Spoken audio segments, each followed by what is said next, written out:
Alam po ninyo, sa tamang pagkakataon, I'm going to confront the Secretary of Justice. Kasing sinasabi kaya daw po ang bilis ninyong inirekomenda maging state witness, nagkaayusan na. Baka siya yung may pagkukulang, ba't niya ginadjans? Sapagkat alam ko yung mga diskaya, kalaban ng pamangkin niya sa politika. SP Soto, may suspetsa na kami na inedit yung affidavit ng diskaya. How can the Senate President say this? What is his basis for doing this? This is a serious charge. Sino po ang nag-edit? Ako po ba pinatutungkulan niya? Yung aking sulat sa DOJ na bilang nananatiling chairman noon ng ating Blue Ribbon Committee, nirekomenda ko po na siya ay makapag-apply sa Witness Protection Program. Sang-ayon po sa Republic Act 6981. Kasi po sinasabi rin po sa Section 4 na sinasabi na sa kaso ng legislative investigation in aid of legislation, yung witness po upon his express consent ay pwede siyang ma-admit into the program upon the recommendation of the Legislative Committee where his testimony is needed. So yun po yung aking ginawa. Ibig sabihin, lahat po ng aking ginawa na aksyon ay naaayon naman sa batas na umiiral. Provided that the recommendation is approved by the Senate President. Hindi nga po niya inapprove, kaya po yun ang tinanong ko sa kanya noong September 9 na po yata yun na nagkaroon kami ng session. O September 10 na po yata yun. Ang sabi niya, kaya hindi niya inapprove, nabasa niya yung sinabi ng SOJ na kinakailangan ng mga diskaya. Ibalik nila yung kanilang nakuhang hindi kanila. Yun ang magiging policy ng DOJ para sa ganon ay ma-approve yung kanyang aplikasyon under the WPP. Nagtaka nga po ako kung bakit ganon ang sinabi ng ating SOJ sapagkat Linggo, isang araw bago pasimulan natin yung pangatlong investigation, nagkausap po kami. Pati yung kanyang deputy undersecretary, ang pangalan ay Jojo Cadiz. Nakausap ko yun ng mga ilang araw, siguro Biyernes hanggang Sabado. Sinasabi ko sa kanya yung maaaring merong lumabas sa mga contractors na kasangkot dito sa aming pag-iimbestiga sapagkat nagpapadala sila ng feelers na maaaring may magsabi and they will come into the open. So I was looking at the possibility of granting them provisional immunity. Ang sabi naman nung Yusek Cadiz, mabuti po kanya i-repair ko rin sa ating SOJ. Sabi ko, tama-tama yan. Hanggang sa araw nga ng Linggo, nagkausap kami personal. At tahasan niyang sinabi sa akin, pwede yan, sabi niya sa akin. Alam niyo naman, si Secretary Boying Rimulya, matalik kong kaibigan yan, matagal kami nagsama sa House of Representatives. So pinanghawakan ko yung kanyang sinabi sa akin. Alam mo naman kanya, ang Senado ay kabatakan natin yan, lalong-lalo na sinusulong natin yung Whistleblowers Act. Sige, kanya, panindigan natin yan. So matibay po yung aking paniwala. Malakas ang aking loob. Kaya sumulat nga ako at inirekomenda ko nga na siya mapa sa ilalim. Itong mag-asawang diskaya sa Witness Protection Program. So ako'y nalulungkot kung bakit ginawa yon. Nagpahayag ng gano'n ang ating Secretary of the Department of Justice. At yun naman ang ginawang basihan ng ating Senate President na hindi nga niya pwedeng pirmahan yung aking sulat. Alam po ninyo, sa tamang pagkakataon, I'm going to confront the Secretary of Justice kung bakit niya sinabi yun. Sapagkat malinaw naman po sa batas. Kung titingnan po ninyo yung Section 3, isama na po ninyo yung Section 10 ng Republic Act 6981. Maliwanag po doon kung ano-ano ang mga requirements na kakailanganin para mapasa ilalim ng Witness Protection Program ang isang witness na nag-a-apply. Hindi po kasama doon yung restitution na kanyang binabanggit na magbabalik ka pa ng kung ano-ano sa gobyerno. Unang-una po, nasa pag-iimbestiga pa lang po tayo eh. Kanino kukunin at paano i-determine yung halaga na ibabalik ng mga diskaya kung sakasakali? Wala po sa tuntunin ng batas. Ang ilan po sa mga requirements kung bakit ka magko-qualify sa witness protection. Yun pong offense na kung saan kakailanganin ng testimony is a grave felony. Ito po kasi ay naharap nila dito kung sakasakali ay plunder. So grave po yun eh. Yung testimony po ay substantially corroborated in its material points. Sinasabi ng mga diskaya, meron po kaming dokumento eh. Dapat sana tuntunin nila. Meron po kaming mga ledger. Hindi naman nila inahanap kung nasa ng mga ledgers. Dapat yun ang tanongin nila sa mga diskaya. Ang miyembro niya, siya o ang miyembro ng pamilya up to the second civil degree by consanguinity or affinity ay nasa threats, tinatakot. Maaari silang mamatay. Maaari silang puwersahin, takutin. Ito po yung mga requirements lang eh. At hindi siya law enforcement. Sa Section 10 sinasabi rin ang walang ibang direct evidence na maglilink sa mga iba. Kung kakailanganin mo ang kanyang testimony, isa sa requirement yun eh. Na sila they are not the most guilty.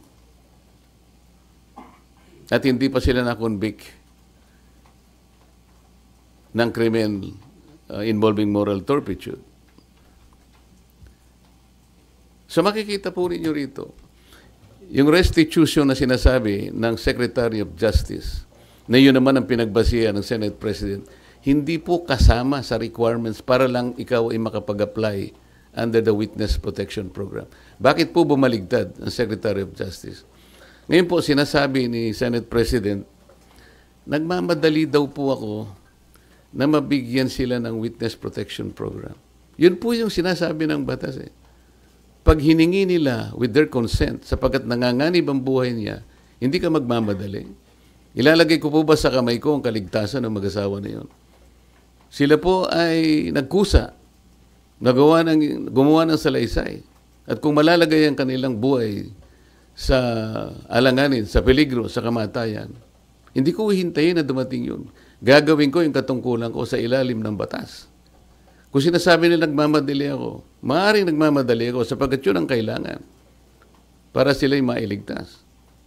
Okay.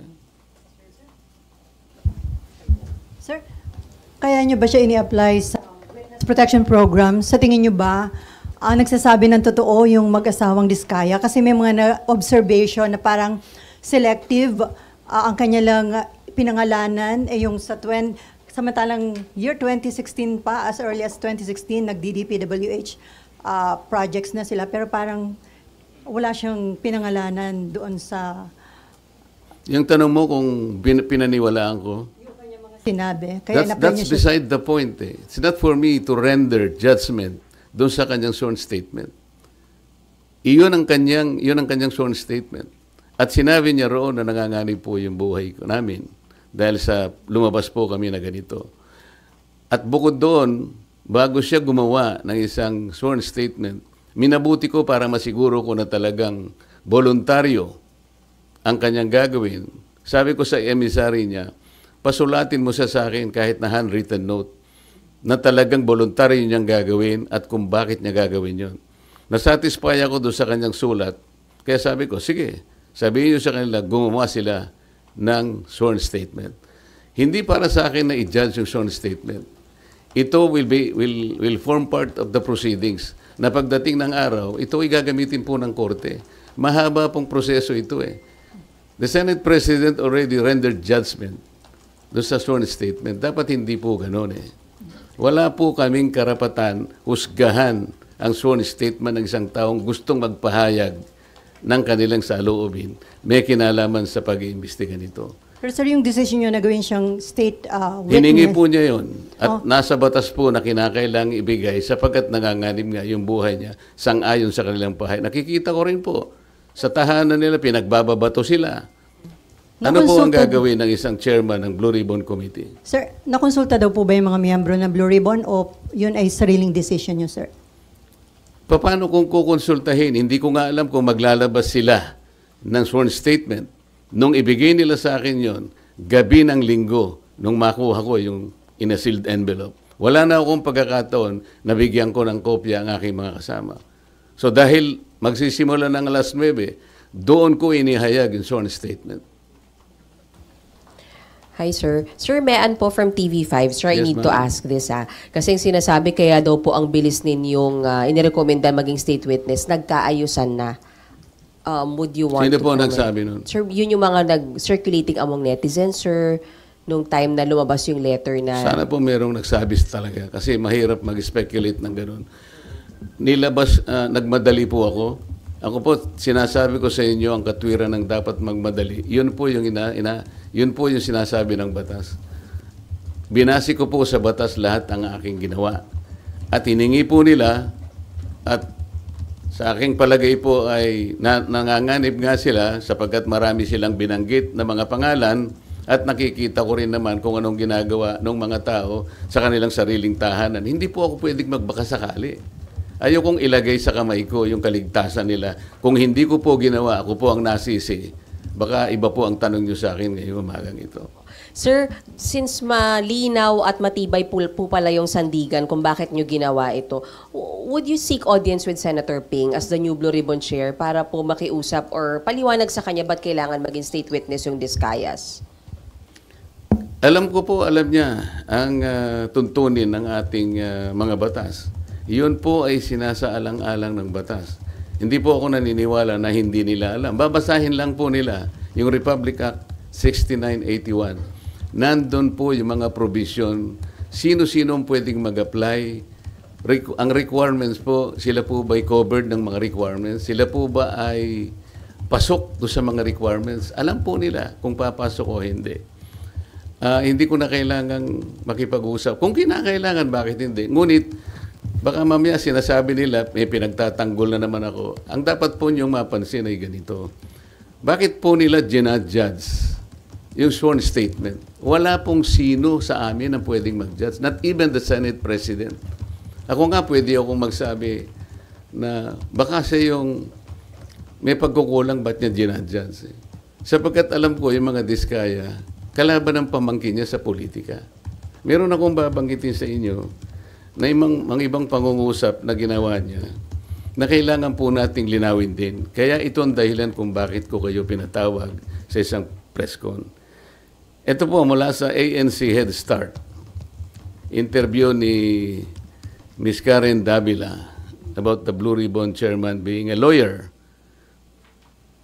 Sabi po ni Senate President Soto, there is no such thing as a rule, dapat abogado yon. Abogado ka nga, di ka naman magaling mag-imbestiga, di ba? Chuckles, nakalagay. So useless. Unang-una po ako, wala akong in-insinuate na dapat ang chairman ay abogado. Ito lang ang in-insinuate ng isang babaeng hanggang ngayon hindi makamove on kung bakit ako nanalong senador. Alam na po ninyo yun. Pinipilit po ba nila sinabi ko ito? Hindi ko po sinabi ito. Pero sila nga po ang may pasaring rito eh. Abogado ka nga, hindi ka naman magaling mag-imbestiga, di ba? Saan po nila nakuha yun? Sino po ba yung magaling? Bakit tayo magkukumpara? Ito pa po sinabi niya, September 10, 2025, sa totoo lang, 1PH, Job Francisco, Chicky Vergel, Cheryl Cosim, SP Soto, may suspetsa na kami na inedit yung affidavit ng Diskaya. How can the Senate President say this? What is his basis for doing this? This is a serious charge. Sino po ang nag-edit? Ako po ba pinatutungkulan niya? Sir, isa na lang from my end. Sir, yung doon lang sa Camp Crame, sabi nyo sablay na binalik doon si Bryce, pero ngayon nasa Pasay City Jail, you're okay with that, sir? Alam mo ako, hindi ako pala away. Ang gusto ko lang kasi, the processes of the Senate and the integrity of the inquiry will not be compromised. Ang legal custody nasa Senate. Ang kondisyon na binigay ng Senate President, ibalik sa Senado. How come nag-relent siya sa request ng Speaker of the House of Representatives? Inconsequential yung request. The House of Representatives has nothing to do with the custodial authority of the Senate. Makukompromise tayo. Ngayon, nung sinabi nila na okay na ba sa'yo, nailagay na lang natin sa Pasay City. Para sa akin, okay na rin. The Senate is under the jurisdiction of Pasay City. Para lang ma-preserve natin, a semblance of authority of the Senate cannot be compromised in any manner. Yun lang ang point eh. Ang dami po nilang sinasabi rito eh. Very debuts, September 14, 2025, via Twitter. Wala pang hearing ang Blue Ribbon. Ano ba nangyari? Malalaman natin sa Blue Ribbon kay Senator Lacson, meron siyang investigasyong ginagawa tungkol dyan. Ibig ba sabihin, will they investigate the Discayas kung ba't sila gumawa ng sworn statement? Yun ba yung gagawin? Ito yung sworn statement ng tao, you have no right to question that sa Blue Ribbon Committee. Kung ano yung pinahayag niya, it is for the court to appreciate that. Pagdating ng tamang panahon. Pero para i-judge mo ito, para i-judge mo na inedit ito, o nagkabayaran dito, iba na po yung narrative nila. It is not good for the Senate na ganito po yung gagawin nila. Kami po, hindi ako nakikipagkumpara kung sino yung magaling. Kung sino yung gagawa ng tama, yun po yung tama, yun po yung dapat nating gawin. Kahit kailan, hindi po ako nakipagkompetensya kung pag-uusapan yung pagganap ng tungkulin bilang isang senador. Ang Blue Ribbon, wala na hong obligasyon na i-verify yung veracity ng sworn statement ng isang testigo. Kasi di ba binibet po yun bago para tanggapin or hindi? Kasi pwede magamit ang Blue Ribbon kung nagsisinungaling po yung witness. It is for the court to appreciate that. Kami po, kung ano yung binigay nila, tatanggapin po namin yun. Yun po yung risk nila. Ang usapan dyan, kaya mo ilalabas yan, yan ang totoo. Yan ay yung sarili mong, voluntaryo mong ginawa. Sila lang ang makakapagpasya nun. At pagdating po ng panahon, nakakailanganin lahat ang pag-iimbestiga niya. Sa tamang panahon, ang korte lang pong magbe-verify yan. Haharap sila sa korte. Ang korte po ang makapagpapatunay. In the final analysis, the court will be able to determine kung tama o hindi yung kanyang sworn statement. Marami pong paraan para yun po ay malaman natin. Pero hindi po ang Blue Ribbon, kasi po ang Blue Ribbon, kung titingnan po niyo yung tamang direksyon niya, in aid of legislation lang po ito eh. Pagdating ng araw, yan pong mga prosecutorial actions na yan, sa korte na po lahat pupunta yan. Kung makukumpleto po yung committee report, lahat po yan papunta na po sa prosecution at finally to the courts of law. Pero sir, kahit in aid of legislation, hindi ba may obligation kayo na alamin yung kung totoo lang, kumbaga yung mga sinasabi ng mga witness, di ba? Paano po namin, paano ko alamin, sasabihin ko sa kanya, mali itong ginawa mo.